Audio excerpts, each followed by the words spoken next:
Welcome back to the eSpecial Needs Podcast. I'm your host, Katherine Blanner. In Season 2 of the eSpecial Needs Podcast, we'll be addressing care for the whole person, focusing on early intervention and school-based care resources. We've noticed that it can be difficult to find relevant and researched information for all stages of life, so our next season is focused on that. Here at eSpecial Needs, we want you to be able to not only get the products you need for your loved ones, but also help answer some of the questions that you might have along the way. Whether you're a parent, teacher, caregiver, therapist, or sibling, we want you to be able to help you get the information that you need while you're on the go.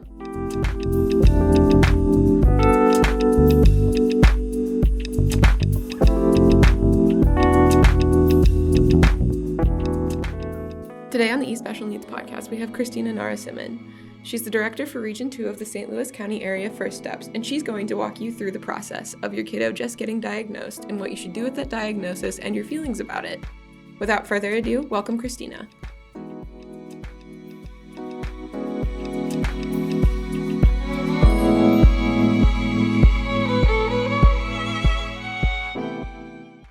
So kind of take us through what parents might be feeling in that moment of diagnosis. Yeah, sure. So I think it varies from person to person. People have different experiences in their life, and so it's different for everybody, I think. But a lot of things that parents might go through could be confusion, not really understanding what does this mean. So I think sometimes when a child gets diagnosed, a parent, we occasionally encounter parents who don't remember them being told that their child had a diagnosis. We might get medical records that show that, and they have no idea. And generally, that happens as a result of,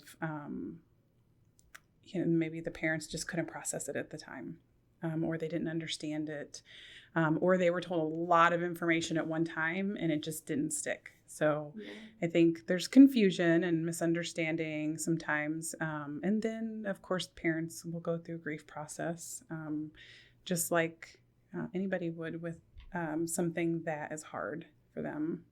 Yeah. Can you kind of speak more to a grief process? Is that kind of like a normal thing for parents to experience in that situation? Yeah, I mean, I think it definitely is a normal thing. It's it comes along with the territory of, thinking there's that poem, and I don't know if you've ever heard it before, but there's this poem about going to Holland and how I have. And so I think that sometimes parents have an idea or an expectation of what it's going to be like when they're a parent, and this is what my child is going to be like. And anybody who is a parent knows that that's not really how it works, even if their child isn't diagnosed. But if a child receives a diagnosis, then it can be extra hard, I think, for a parent to feel like, their expectations are not being met, and that maybe they didn't even realize they had those expectations up front. And it's just, it's a hard thing to kind of digest, I guess. Yeah, and I'm sure that one of the things is that parents might also be feeling guilty for feeling that. Do you think that is, or maybe I'm just wrong? Yeah, I think guilt is a normal part of grief. Mm-hmm. Yeah. Yeah, interesting. So, what should a parent do to kind of process those feelings in a purposeful way? Yeah, I think so. I was thinking about this actually when I was driving over here. And I think a big thing that can be helpful for parents is to be connected with other parents who have had similar experiences as to what they're having.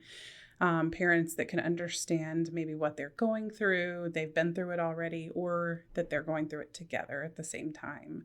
I just think that those connections are really important. And also trying to, hopefully when parents are receiving a diagnosis, the professional that's providing the diagnosis is giving them resources, is referring them to places that can help them, like the First Steps program, if they're, birth to age 3, or other programs that are available out there. But I think, those are probably the biggest things, is just that making connections with other people. Because I think when you're in that moment of getting news that you weren't expecting, it can feel isolating and like you're alone. I think parents could feel like they're alone, and to try to reach out and find people that they can connect with. How would you recommend a parent kind of going about that to find people who are in a similar situation? Yeah, that can be really hard. I think there's a variety of avenues. They can talk to the professional that did the diagnosing and ask them if they know of any groups or platforms or places where they can reach out and connect to people. And of course, with the wonderful internet we have available, people can find all sorts of things online as far as groups to connect with. There's virtual things, there's in-person things. So I think there's a lot of different ways to do that. What advice do you have for parents whose child just got diagnosed? Gosh, that's hard. Because again, I think, like I said earlier, it's very situational. And it's hard to say that a parent should do something specific or should feel something specific, because I don't think there's anything that anybody should do in these situations. But I do think, again, it kind of goes back to that, sense of community, reaching out, just even if it's to family members, even if it's to people that you're close to that don't know what you're going through, haven't experienced it before. And I'm a big proponent of counseling. And so if a parent is open to that, I think that should definitely be something parents should do, even if it's short term, to kind of work through those things. What should parents worry about with their kid? What do you think? Parents are going to worry. And so I'm a parent myself. And so I can say, I worry about a lot of things that I never thought I would worry about before I had kids. And so I think maybe I don't want to say parents shouldn't worry, but I wouldn't want to give them anything else to worry about, Yeah. So I think worry may be a different word. Something for parents to think about is just what are the avenues that they can take to get the help that they need, the support that they need. So their child needs support. They need support. Their extended family members might need support. Their child's daycare provider might need support. And so rather than worry about, I think parents just, one thing that they can think about is what are the steps that I need to take to get that. So let's kind of go through those steps. Mm-hmm. So you work 4 first steps. Yeah. Yeah. So kind of what steps do you guys provide, and how does your organization help parents? So we help the birth to 3 population, and we are funded federally and state by both. And our contract is actually through the Missouri Department of Elementary and Secondary Education. So they fund us just like they fund early childhood special education and public education. And our role as the system point of entry is to receive referrals for kids that are birthed to age 3 where there's a suspicion of a disability or a delay. And so we then we do an intake process. We figure out if they're eligible for our program. We have very steep eligibility criteria. And for kids who are not eligible for our program, we do refer them out to other resources. If for children who are eligible, we hook them up with services. So we have a whole process where we write an individualized family service plan for the child and their family. We have occupational therapists, physical therapists, speech therapists, special instructors, dietitians, a whole host of people, so assistive technology providers like eSpecial needs. And is it kind of like an IEP almost kind of? Or it is similar to IEP. There is differences. So with First Steps, the IFSP is very much geared and written around the families. What are their current resources? What are their main concerns? And what priorities do they have? And so whereas an IEP is designed to help a child be successful in a classroom setting in school, the IFSP is designed to help a child in their everyday life. So even if it's, the family can't ever go grocery shopping because there's a massive meltdown every time they go and they have to leave their cart behind in the store with all the stuff in it and go home because of it. So our role and our goal is to help families with those things that are hard and to give them strategies to help make them better. So you put them in touch with people that can help them do that? Yes. Yeah, Okay. that's what our therapists do. That's amazing. I love therapists. Yeah.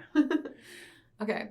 Moving on, kind of. So what should parents kind of like not worry about with a kid with special needs? I know that's kind of like a different weird like flip side question, but yeah, I think it's an interesting question. So again, everything is very individualized. It's hard just like, I don't want to tell parents they should worry about things. I also, or shouldn't worry about things. But I think that it can be very overwhelming in the beginning. So a child gets a diagnosis. The family is sometimes, depending on how well hooked up they are with resources, they might be floundering a bit. And they're not sure which direction to go, what to do, what's the best resource for them. And I think, one thing that a lot of parents of children with special needs might say, and, who've had that experience for a while might say, not to worry, that it's going to work out, that there is support, that there is help.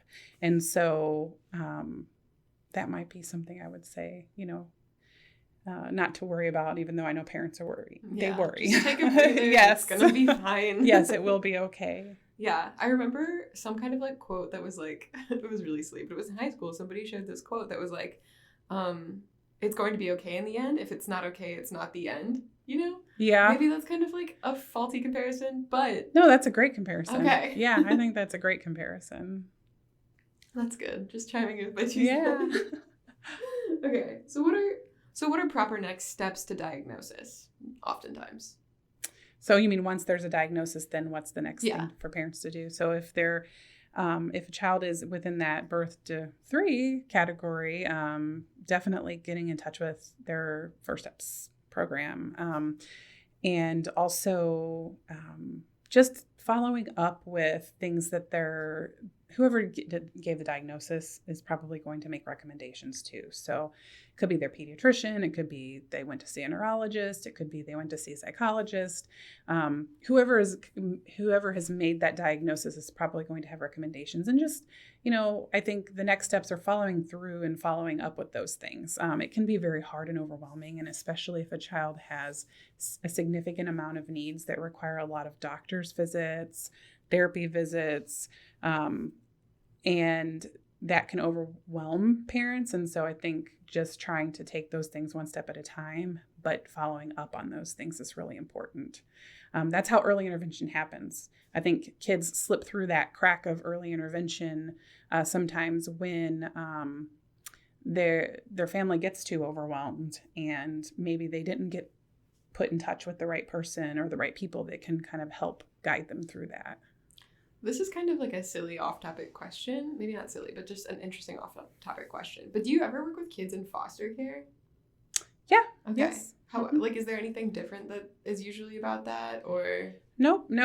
Our eligibility criteria for our program is based solely on diagnosis and amount of delay. So I was just curious. Yeah, I was just because I feel like that would play out very differently sometimes than it does if it's just like 2 parents and their biological child. Yeah, we do get referrals for kids so there's a mandate that if a child it's the child abuse, I'm not going to say it right. I don't know. It's CAPTA is the acronym. It's Child Abuse Prevention Treatment Act, I believe is what it's called. And so for children who have, there is a suspicion that there has been abuse or neglect and they are in care, there's a mandate that they get referred to the early intervention program. Really? Sometimes those kids aren't eligible for our program just because, it's an automatic referral. They just make it, but there's no concerns for their development at that point in time. And sometimes there is. So, yeah.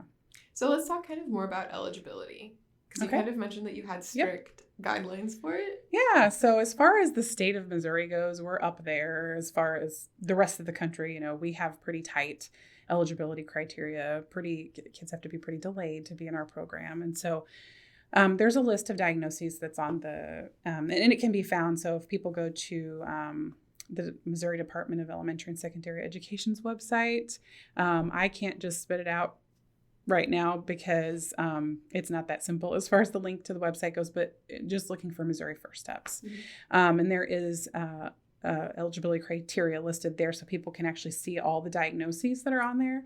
So a child would have to have a specific diagnosis that's on that list. And some examples of that are cerebral palsy, autism, macrocephaly, certain viruses that children might be exposed to in utero, like CMV, cytomegalovirus.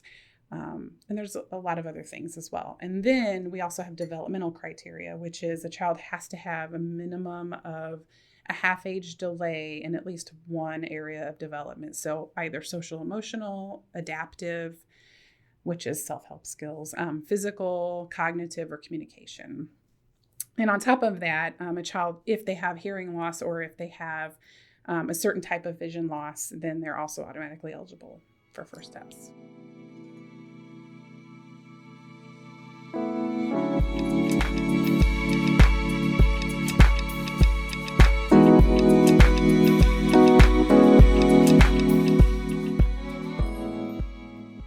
eSpecial Needs is a proud retailer of Convade. Convade manufactures high-performance, easy-to-use, attractive mobility products like strollers, wheelchairs, and other mobility aids for a spectrum of life stages. Convade items are easy to use for the caregiver and the user, and offer pristine support and customization options.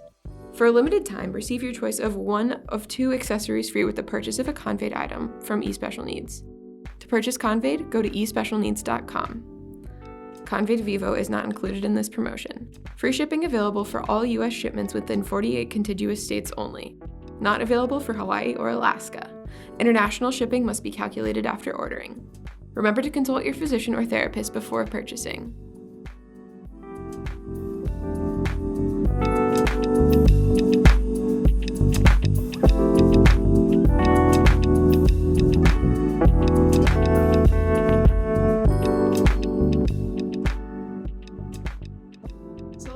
Kids that don't meet that criteria, but are still kind of in a position where they just got a diagnosis and they are a bit delayed.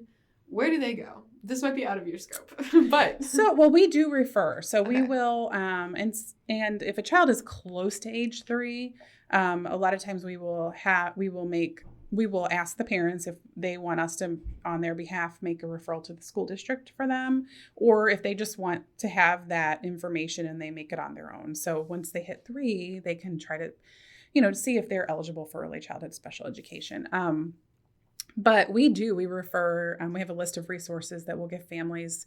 Some families have have good insurance where they can utilize that to get therapy visits.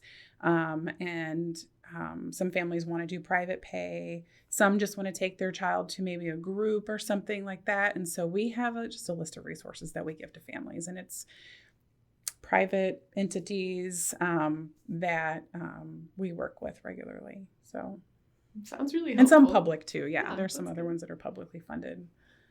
All right. So how can you make sure that your kiddo is prepared for school? Well, big question. That is a big question. Yeah. I think a big piece of that is social.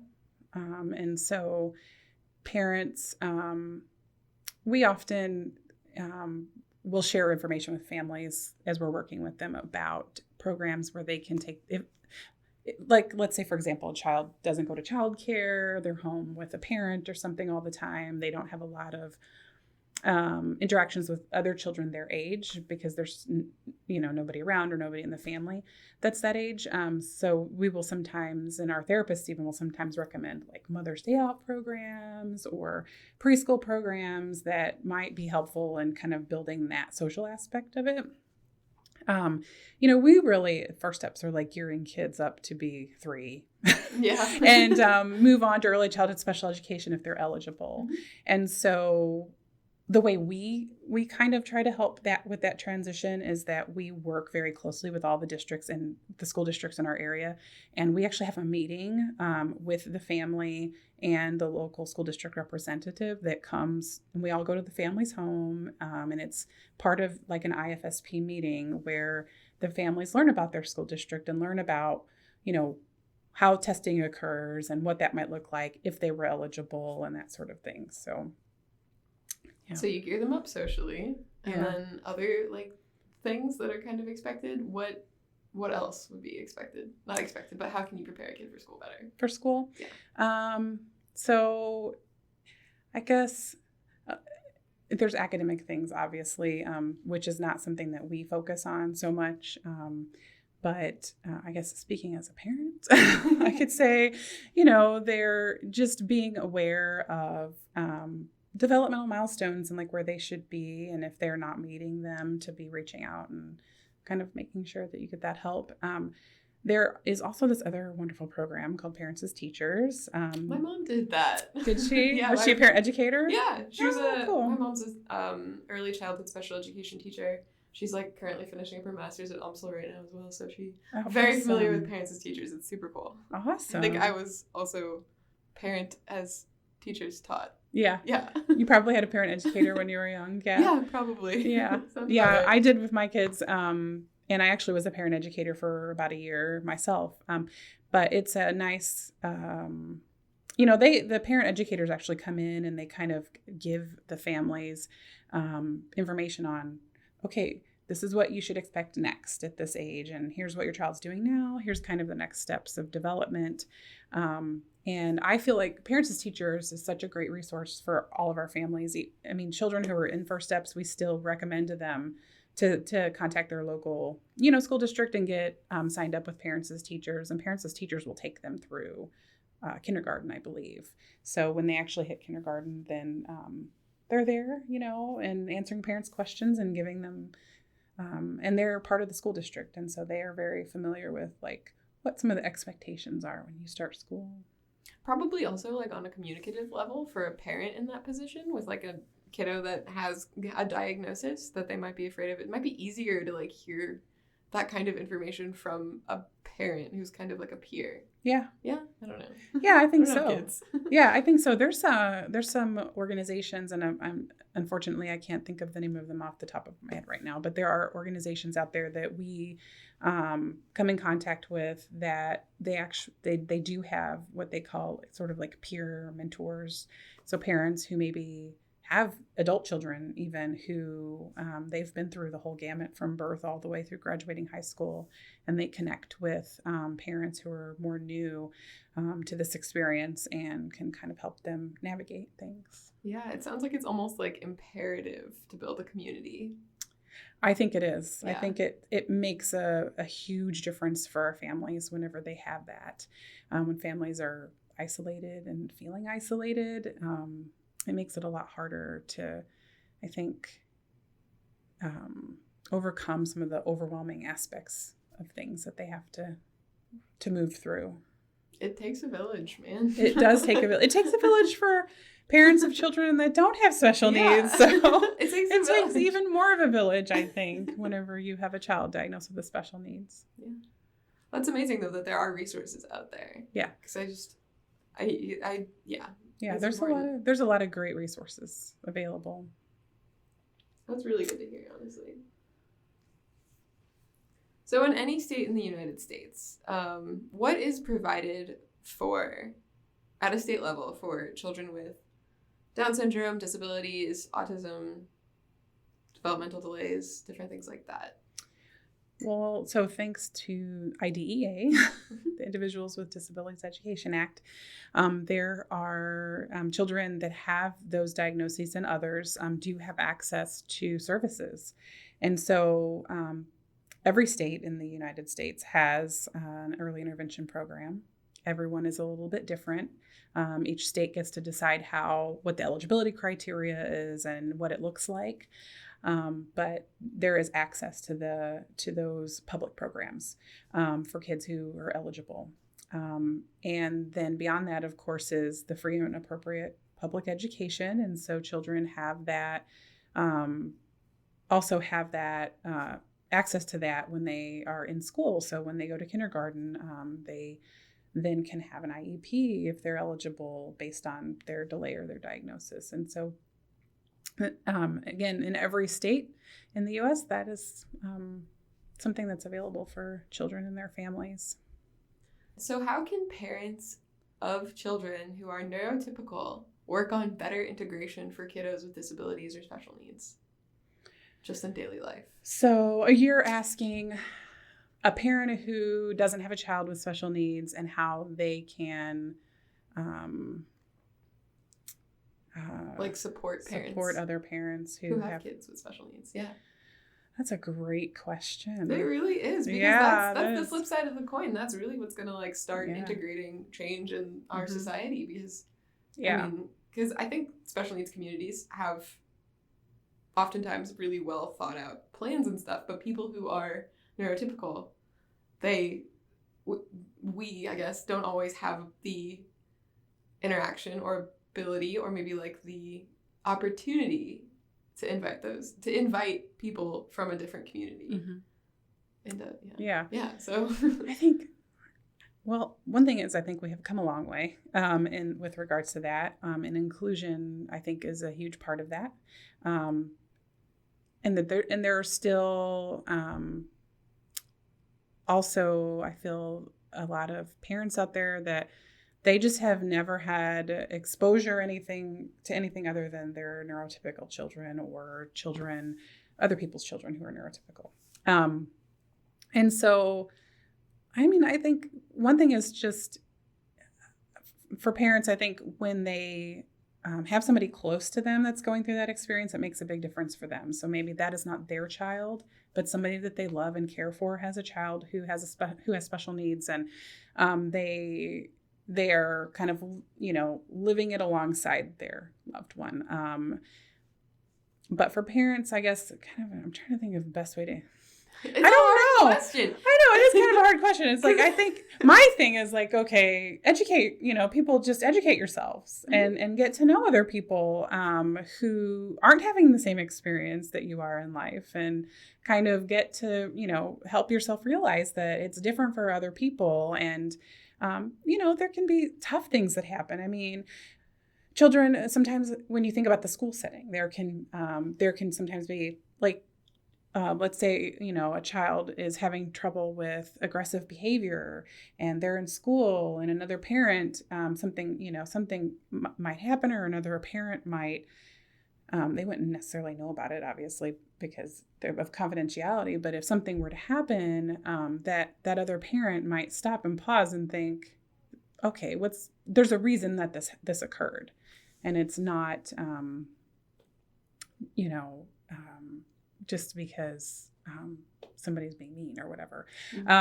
So I think that's a big thing. People educating themselves, listening to podcasts, of course. Yeah, learning. I think podcasts are really great experiential learning opportunities yes, for everyone. Yeah. I'm a big proponent of podcasts. Yeah. Another thing that I feel like, if I may speak to this, I think that is important, is to volunteer. Yes. Yeah. So like I was talking about earlier, my mother's an early childhood special education teacher. So my entire life, she would volunteer at the YMCA on Saturdays to help kids who have special needs or disabilities. Yeah. Her and my father both. And they would bring me, and I have 7 younger siblings. They would bring me and all of my siblings, and we'd all work together. But it creates just a better community. Yes. And you have a more holistic mindset. Yes. You have a more diverse mindset. You have a more accepting and kind mindset, empathetic. So I think it is important to put yourself in places where you can interact with people who are different than you. Yes. And different doesn't necessarily mean bad. Yes. I think that's another thing that I get fed up with about neurotypical parents, is that they kind of just live at the end of a cul-de-sac with their neurotypical children, and it's never experiencing anything different or unique. But diversity is the spice of life. Yes, it is. And you're right, it's not necessarily bad. It's not bad.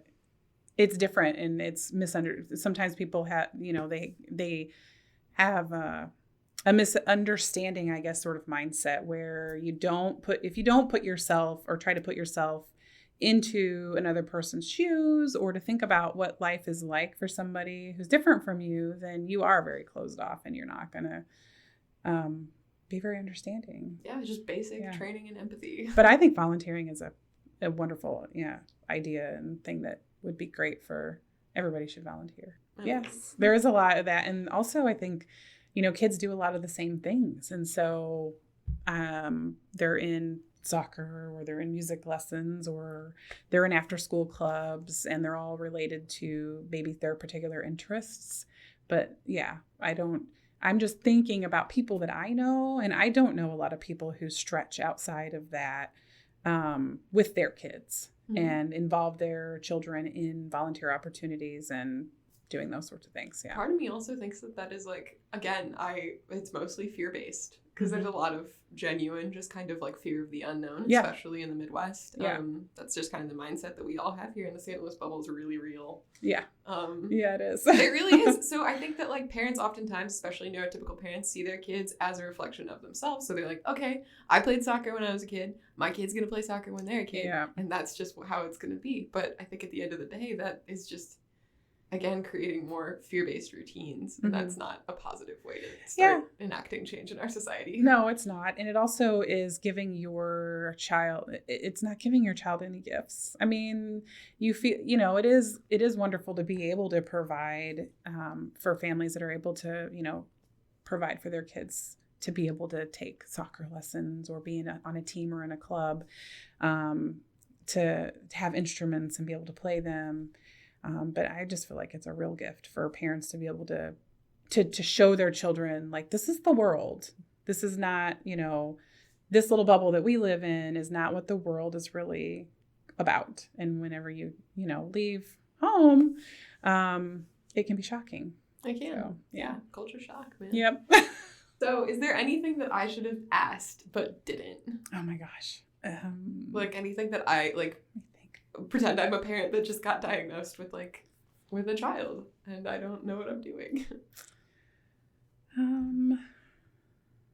I'll probably think of something after I walk out of this room, but I can't think of anything right now. That's okay. Yeah. But final thoughts? I'm really glad that you're doing this. This is great. I don't know, when I was sitting in the car in the parking lot before I came in here, I was like, I didn't even know eSpecial Needs had a podcast until you messaged me, emailed me. And so I pulled it up and I looked at it, I'm like, oh, there's a whole season available. And then it never occurred to me, and you would think, working in the field that I work in, to listen to podcasts related to my field, because I listen to podcasts based on other interests that I have. So, or because I want a good laugh or, whatever. Sometimes podcasts are just a good fluffy thing that you need to turn on. But exactly. Also, like I said, I want to make this kind of like a university of parenting a child with special needs. Yes. And to walk through almost every step. I think final thoughts would be ask questions. For any parent, ask people questions. So if there's something that you are unsure of, or you don't know if you should be worried about, or if you are worried about something, don't be afraid to say it. Don't be afraid to bring it up to a professional, a doctor, whoever, and ask those questions, because I think good questions are at the root of evolving and changing and getting the support that you need. Yeah, incentivizing growth. Yep. Yeah. I had that's a good final thought. Yeah, that is really good. Thank you for going on. Yeah. This was really fruitful. I'm really glad that you came here. Thanks for having me.